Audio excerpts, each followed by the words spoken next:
Hello. In this video, let us see how to use 8254 timer to generate a square wave.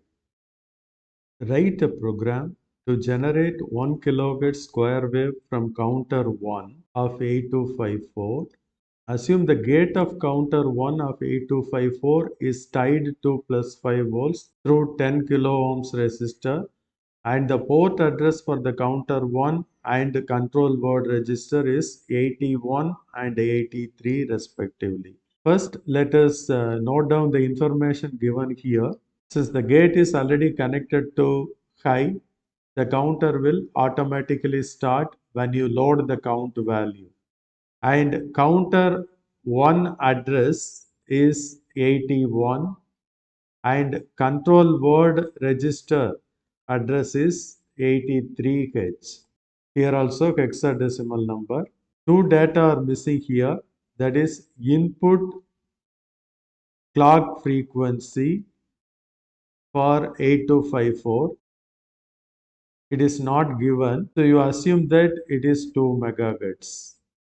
And they have also not specified whether we have to use BCD counter or binary counter. So you assume that you have to use binary counter. So first you have to find out the control word.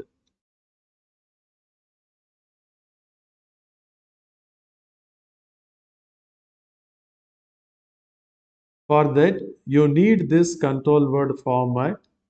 These two bits indicate that which counter is to be selected. See, we have to use counter 1. So for counter 1, the bit SC1 and SC0 should be 0 and 1. That means this should be 0 and this should be 1. If your count value is 16-bit count value, then you have to send the lower byte first, then higher byte first. That means this operation. If RW1 and RW0 both are 1, then read or write least significant byte first and then most significant byte. So let us choose this one. That means we have 16-bit count value. First we will write lower byte and then we will write the higher byte. And these three bits are used to select the mode. We have to generate square wave. The square wave will be generated only in mode 3. So this is square wave mode. So you have to set the counter in square wave mode or mode 3. For mode 3, M2 bit may be either 0 or 1. For our convenience, let it be 0. Then M1 bit and M0 bit should be 1, 1. And we use binary counter, so this value should be 0. If you use the counter as a BCD counter, then this value should be set to 1. So now the control word is provided by these 8 bits. That means 0, 1, 1, 1, then 0, 1, 1, 0. Write it in hex form. So this is 7 and this is 4 plus 2, 6. So 76 H. So this is the control word. Now we have to calculate the count value, which is to be loaded in the counter 1. So this value is nothing but input clock frequency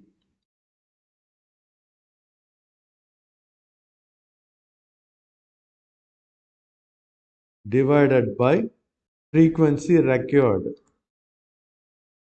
That means output frequency required. So this will be equal to, we have taken input clock frequency as 2 megahertz, 2 megahertz, and the output frequency required is 1 kilohertz. So this will be equal to 2 into 10 power 6, here 1 into 10 power 3. So this will be 2 into 10 power 3, that is 2000. So the count value is 2000 decimal. But since we are using binary counter, convert this decimal value to hexadecimal value. Convert the decimal value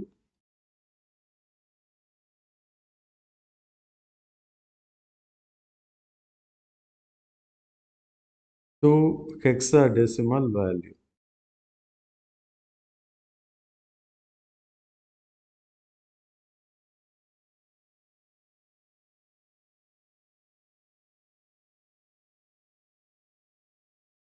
So 2000 decimal, you divide it by 16, here 1, then 40 will be there, 3, sorry, 2, 32, then 80, that means 5, and remainder will be 0. Again, you divide this by 16, you will have 7.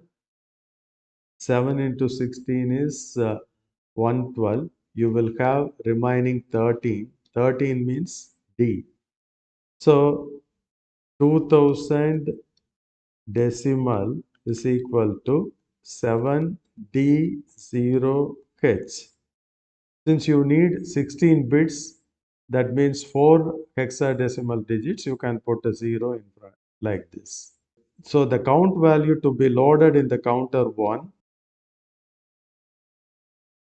is equal to 07D0H. Now let us write the program. So first move the control word. Already we have found the control word is 76H.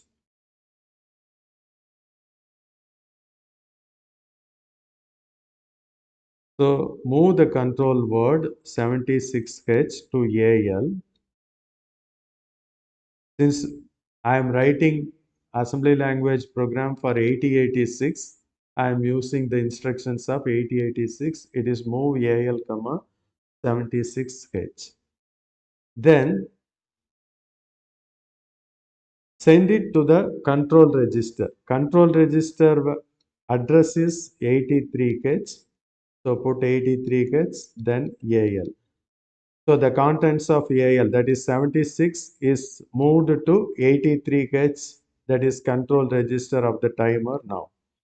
Now the counter has been set in mode 3 and it is acting as a binary counter.